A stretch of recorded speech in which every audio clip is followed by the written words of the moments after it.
So it didn't even give us a countdown, Cynthia. It's just gone straight live. Okay.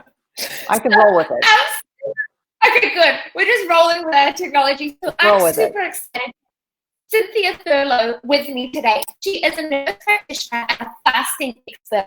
And I know that fasting is really on trend and it's really important with health, but I know that you've got such a different, unique, specialized take on it, Cynthia, which is the information that you've got to share.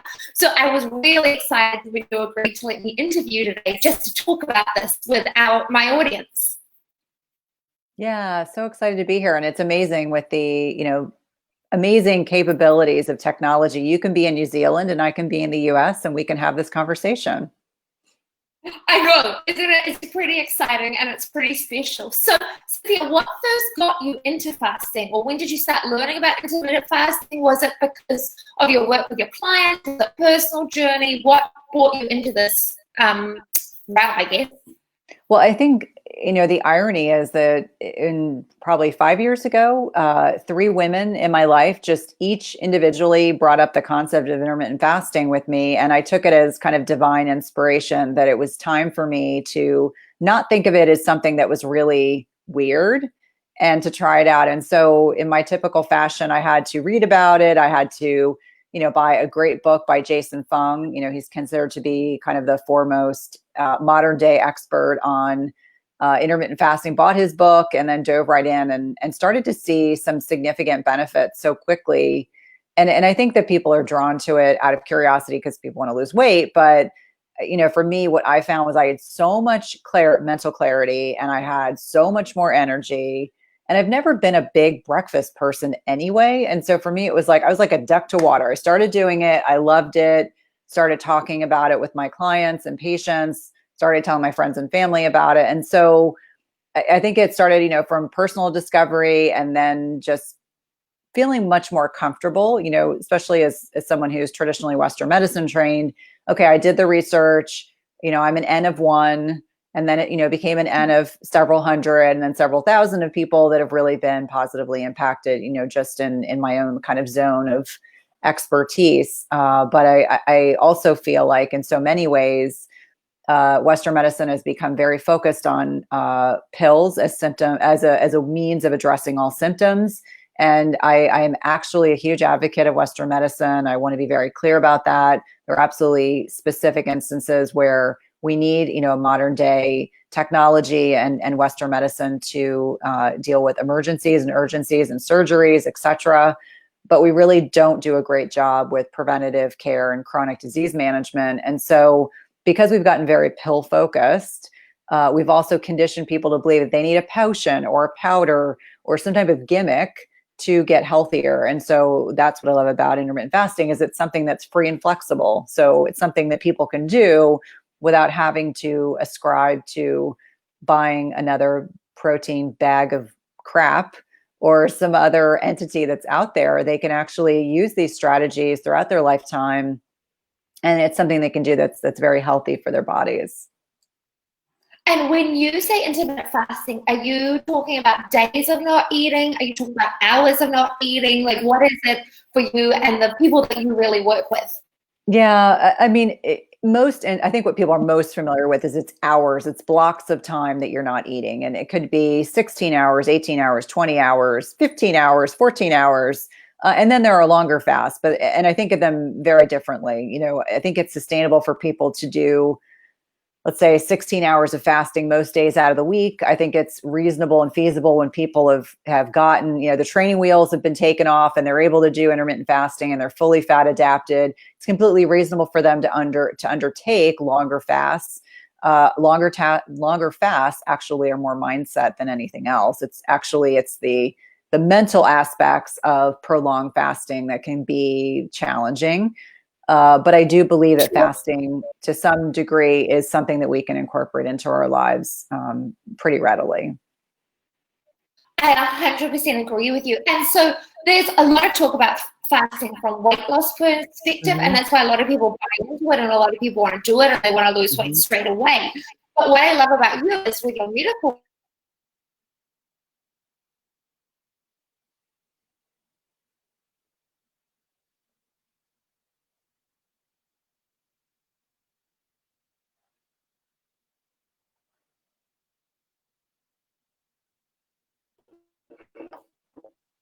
Sorry, Cynthia, you're back Okay. again. The recording is going.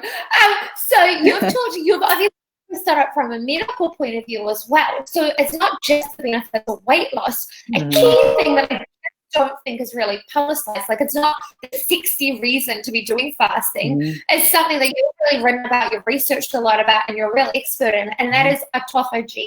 Yes, I said it right. We know that I'm bad at saying these. Yep. Can you explain what that is? Because we don't hear intermittent fasting equals this amazing thing that's happening in our bodies. Like most of the public wouldn't even know what this means and what is the huge benefit of it. Yeah, so autophagy is just a spring cleaning of the cells, and it's something that is only drawn upon when we're in a fasted state. So if you're eating food, there's no autophagy that's going on. There are other biological processes, something namely called mTOR that's activated. And so intermittent fasting kind of taps into this way that our bodies are able to get rid of diseased and disordered cells. And I use COVID-19 as a really good example that, we need to be cleaning up those diseased and disordered cells so that we can impact our immunity in a really positive way. And there's lots of information on autophagy that's out there. It can get very technical. Obviously, it depends on, what your interest levels are, how much to a degree you want to impact it. But we know there are things that can potentiate it, that can increase it. So things like green tea, which I myself consume every single morning and gives me a little bit of caffeine, but not a ton. And there are particular chemicals that are in the green tea that we know boost autophagy. And so, autophagy can be boosted by other things like high intensity interval training, exercise, sauna, red light therapy, not red light district, red light therapies, cold water immersion therapies. I do very clear because I said that one day, and of course the host was a male and he started to snicker, and I said, no, I need to be very clear. But it's a really one of those benefits that I think is talked about, but I think because it's a technical term, a lot of people don't fully understand what it represents, and therefore they just don't realize that when they are not eating, it's not just about lowered insulin levels. It's not just about, giving your digestion a break. It's not just about, all this immunity boosting. It is really the coolest thing about it is the autophagy, that you're really doing so many things for your body beyond just, using up fat to, fuel your brain and everything else. So autophagy is a word that sounds really big, but just means spring cleaning of the cells, much like I feel like many of us are purging. We're heading into summer here in the United States. I know you guys are heading into winter, but here we're really purging our homes, and it's very much like getting rid of all the junk in your house you don't need. Same thing's going on in your body. Your body is really trying to tap into these mechanisms that have been around since we were created as human beings. It's designed for us to thrive and designed for us to be healthy. And I think when we really look at westernized societies right now, where we have this preponderance of obesity and diabetes and vascular disease and all these chronic health issues, we need to be doing less eating and more fasting. Like that is always the point at which I come from. Less eating, more fasting. And if you do that, you are really going to be a much healthier human being.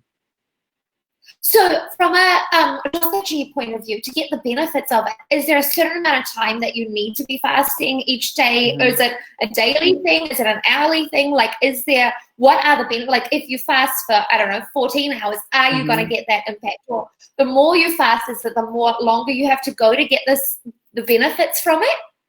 Well, I'm in the midst of writing a book, so I feel pretty comfortable saying that most of what I'm reading is suggesting it's 14 hours or longer. So really, if you eat dinner at 6 o'clock at night and you have breakfast at 8 a.m., you've already fasted 14 hours, but it's the longer that you fast, the more autophagy. And that's why those longer fasts, when people do 2, 3, 4, 5 days, not only do you get higher thermogenic burn and fat burning, but you also tap more into autophagy. And if you do a lot of long fasts, you can tap into stem cells. So to answer your question, consensus seems to be 16 to 18 hours is really when you start tapping into it. Longer fast, you're going to get more autophagy. Do I think it's feasible for every person that's listening to do, really long fasts consistently? Quarterly, perhaps, but I don't like the idea of people doing them all the time. I think, there are other things that can become problematic for them. But I would say the average person doing 16, 18, 20-hour fast, you're getting some of those benefits, but you'll get more of them with longer fasts. So when people talk about, like getting the keto flu or fasting flu, like feeling sick, would that be because of the cells clearing out? Like, is that the spring cleaning in your body potentially? Some of it can be dehydration. Sometimes we're losing electrolytes, especially with, ketogenic diets. If you're really low carb, you're losing quite a bit of sodium. It's a sodium loss load that can drive some of it. Some of it can be toxins. Do I think it's specific to autophagy? Probably not. I think it's more related to your body's kind of struggling to go from being sugar burning to this fat adaptation using ketones as a primary fuel source. I mean, that can drive some of it, but I do find that the electrolyte piece can sometimes really be driving why people feel poorly. So a lot of the work that I do reminds people, what's going to help with hunger, or what's going to help with avoiding those keto flu or just feeling achy and tired. Could also just be some, toxin release in the body. And yes, our bodies are designed to detox by themselves. We breathe, we sweat, we urinate, we defecate. We breathe. Those are all the ways that our body does that naturally. But when we're eating a highly processed diet, when we're, really inundated by toxins in our environment, our personal care products, and our food, our bodies can kind of take a hit. So I remind people you have to be kind to your body, especially if you are struggling with weight gain or struggling with weight loss. It could be that your body needs some support in regards to these natural processes, natural ways that we get rid of toxins in our bodies. But that's a great question. And also, just for anyone out there, so do our cells collect toxins? They can. They absolutely can. And so you think about, our bodies don't know what to do with toxins. So oftentimes they'll wall them off. That can oftentimes be what the precipitant is for a woman who's, north of 35, and they say, oh my gosh, I hit perimenopause and I gained, 15 pounds. I don't know what happened. It seems like it's overnight. And I just remind them there are a lot of things that can go on with our bodies, and our body is trying to protect us. And as frustrating as it might be to think that adipose tissue, which is its own organ, it's very sophisticated organ, can really mess with our hormones, can really mess with, we're trying desperately to lose weight. And our body may be saying, you know what, you've got mercury amalgams as an example, and I'm trying to protect your body from this toxic mercury that is in your mouth by holding on to this mercury that, you've got some in your brain, and now, I'm trying to hold on to it. So I think it can be very sophisticated. Our bodies are really trying. But what's interesting, getting back to the autophagy piece, is, it's the mitochondria in our cells that are really the powerhouses. They're the ones that generate energy. And so the other piece that can happen is as we're exposed to all these things in our environment, our personal care products, and our food, is that it can overtax the mitochondria. And the mitochondria can go from being, driving like a Porsche to driving like a junker clunker. We want our mitochondria to really be optimized. And so can you tell that, like, I live in a house with boys, and like, we're talking a lot about cars. My 15-year-old is nearly 15-year-old's pining away for a car, and it's just making me laugh because every time he says something to me, it's more ridiculous. But, do we want to be a Porsche, or do we want to be like a junker clunker? And so mitochondrial disease, we want to be making sure these cells are being, getting rid of the disease disordered stuff as much as we can. So yeah, I think that for a lot of people, understanding things understanding those details can make people really kind of think like, okay, so I have all these cells in my body, and a lot of cells comprise an organ. And, if we're optimizing these cells, then we're in a position where our body is going to actually function better than it did beforehand. And what I find for a lot of people when they start with intermittent fasting, it's like they are drawn to it like a moth to a light. They're all about it because they want to lose weight. And then they say, oh my gosh, I feel so good, that provides the reinforcement to continue doing it. And then it doesn't seem so crazy to only eat in like a 6-hour window. They're happy to do that. And a key point that you just said though, so when our fat cells are there to protect us 100% when we've got too many toxins. So if our body's overwhelmed with toxins, are we on a catch-22 in terms of while there's heaps of other health benefits, I'm not trying to say there's not with fasting, there are 100%, like you say, like with the black brain clarity, the mental fog, the energy, like there's so many different benefits. I'm a total believer. But if you've got so many toxins in your body, whether it's the mercury just or the lead you've been exposed to or the amalgam fillings, then if you try and do fasting with the I can't pronounce it properly, autophagy, stop it in terms of will your body be too overwhelmed or too overburdened when now you're just going to flush all the toxins somewhere else? Does that happen at all? Like, is that a problem to be aware of and then maybe potentially need extra help or look deeper into other issues? Or will your body just sort it out on its own? No, I think there are many people, and I just ran a masterclass on intermittent fasting, and I had a couple women who reached out to me. They're like, I didn't lose any weight. And I'm like, well, it was only 3 weeks, because I always tell people you need to give it at least 6 to 8 weeks and stop getting on the scale, because we have a whole generation of people that are scale obsessed, which I think is very unhealthy. And so in the context of the conversation, I said, there can be reasons why women in particular are not losing weight. And I was like, so it's sleep and it's stress and, hormones and food sensitivities and gut health. And I was naming all these things. And so toxins is absolutely part of that. Like, you can be doing all the things, and if your body is overwhelmed or needs more support, you have to do the foundational work before your body is going to let go of that weight. And a lot of people don't like to hear that. We want quick fixes. We want everything all really fast.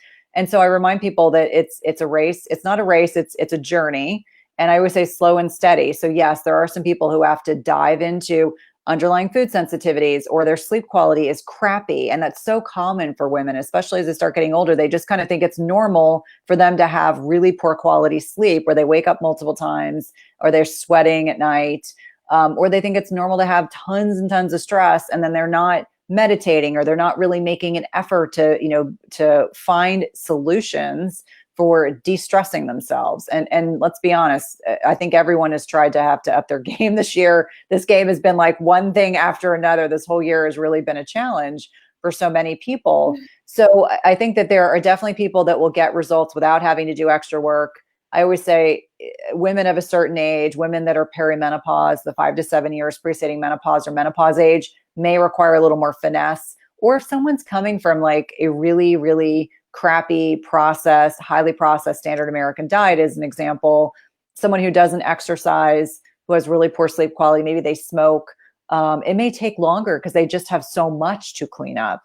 But I think the only way to really know if intermittent fasting is going to work well for you is to try it. I would say be an N of one, meaning you are one person, and intermittent fasting works for most people. It doesn't mean it works for everyone. But the autophagy piece, when people are feeling like overwhelmed because maybe they're not getting results as quickly as they want, just reminding yourself, like, you're still doing great things for your body. Like, maybe you didn't lose the 10 pounds that you're trying to lose, but maybe it means you have to kind of take a step back. And I find for a lot of people, sleep is like the most elusive thing. I tell people, if I can't get you to sleep, I can't get you to lose weight. So if you think you can get by on 4 hours of sleep and drinking, 15 cups of coffee a day and over exercising and eating like protein bars and protein powder for all your meals, your body's smarter than that. You're going to have to be a little kinder to your body. You have to slow down a little bit. You have to do those self-care pieces that you think are not really that important. The ones that maybe sound a little woo-woo, but are based in science, whether it's meditation, grounding work, gratitude journaling, etc. You got to do the work. And so I'll give you an example. I am the best / worst case scenario. Like, I do all the things for stress management, but what did I have to add? What did I have to add this year that I wasn't doing consistently was meditation. And now I meditate twice a day. I mean, I don't do it for 45 minutes a day. I don't have that much time to do that, but 5 minutes in the beginning of the morning, it's the first thing I do in the morning. And I try to do it right when I get into bed at night. Super helpful. Like, my sleep is better. I'm not yelling at my kids as much as I was. So you really have to make that investment in you. And that's how you have to look at it. It's an investment. It's not a quick fix. If you think it's a quick fix, it's not going to be sustainable. It has to be much like when we make lifestyle choices and changes, it has to be something that's sustainable. That's why I don't believe in the concept of a diet or the concept of a quick fix, because your mindset will that be, I just have to do this for a short period of time. This is something you want to commit yourself to significant lifestyle changes as a lifelong effort for the rest of my life, or to some degree, I'm going to do a variation of this practice. And that's the right mindset to be in. Cynthia, it's so true, and you've hit on so many key points there. Even so, no matter what you're doing, whether you get if you're measuring it by your weight loss goal, if you don't get the weight loss, no matter what, you're benefiting your body. And I think as women, we can put so much, we can be so mean to ourselves and be so mean to ourselves. We're driven and we want this action point by a certain day. But that's so beautiful, being kind to our bodies and recognizing, even if you do the intermittent fasting for 16 hours or whatever, you've taken a load off your body for a certain amount of time. Your body's going to get benefits. It's gentle. And even if you don't get the weight loss or whatever that you wanted, that you're signing up for, it's your body talking to you. And we just need to unpack it more and see what else is it trying to tell us? What else is it trying to do? What else is happening? Are we sleeping, like you say? Are we doing the gratitude, the mindfulness, the awareness, but not in a, now I have to do more, but in a very loving, kind, compassionate way. And I just love how you fit in 5 minutes of meditation a day, in the morning and the evenings, if and when you can, but try and prioritize it. And it is a lifestyle, and we're signing up for health, or we're not signing up for health, kind of like we get to pick it, we make that decision. So I really like that take on it, where there is no quick fix, basically. Absolutely. And I think that, we owe that to ourselves. I think that we, in particular, and I speak for myself, I think that this year in particular for so many people worldwide has been very stressful. The fear of the unknown, worrying about our loved ones, for many people worrying about their jobs and how they're going to make a living and how are they going to get food and how are they going to, survive, everything that's going on. And so I like to create strategies and philosophies that align with, what's sustainable and what's kind to our bodies, giving ourselves grace. There was a woman in one of my groups who was beating herself up about something she had eaten over the weekend. And I can't remember the specific details, except that she was really being hard on herself. And I was like, listen, there is no perfect, there is the opportunity every day to show up for ourselves, to show up for our loved ones, show up for our clients, our patients, etc. But none of us are perfect. No one expects us to be. We put that on ourselves. And I remind people, I'm like, everything, we're designed to evolve, shift, and change. And it could be right now in my adult life, for example, it feels good to fast a certain amount of hours every day. Next week, I could totally change my mind and that would be okay. And much like I'm sure for your own patients and their own, journeys that they're on, we can evolve, shift, and change. It's just, what do we want? What do we intrinsically desire? What makes us feel, what makes us sleep well? What makes us feel connected? What makes us feel good? And I'm not talking about hedonistic things. I'm just saying, like, intrinsically what resonates with our souls and ourselves, and spending time thinking about that, because it's so important, because that's what you'll come back to when you're, sitting in front of your kid and they're eating something delicious for breakfast and your stomach's growling. It's like, what do you say to yourself so that you kind of go, okay, what I need to do is like redirect my focus. These are my goals. This is what I'm working towards. I can get through 2 more hours or however long. Or, is it a day where you're not going to fast 16 hours or 18 hours? Is it a day you're going to fast for 14 and you're going to sit down with your child and you're going to enjoy that breakfast that they're eating with them, and you're just going to enjoy the time that you have together? So there's so many different ways to view it. It's all about reframing. Cynthia, and that is so beautiful. I absolutely love that. I love your gentle approach. Kind of almost, I don't want to say this, but a feminine approach at the same time. We don't have to be harder on ourselves. We can actually be softer and still get results. Like, we can come at it from a relaxed, creative, from all those just beautiful kind of soft emotions, rather than like, now I'm going to do this and I'm going to work myself harder and I'm going to kick myself harder and just go. You're just looking at it from a holistic approach, and fasting and the benefits of it is one big piece of a healthy life for you and your family, but there's all these other pieces with it. So that's so beautiful, Cynthia. Thank you so much for your time. Thank you for your unique take on it. It's been really beautiful hearing you and hearing the, obviously from the medical point of view, the benefits of it, but just looking at it in terms of from the lifestyle as well. Thank you. No, it's such a pleasure to connect with you. And like I said, I got to love a technology that we can be on, 16 hours separated in time. You're on Tuesday, I'm on Monday, and we can connect like this. I know, I love it. Thank you so much, Cynthia. You're welcome. Thank you.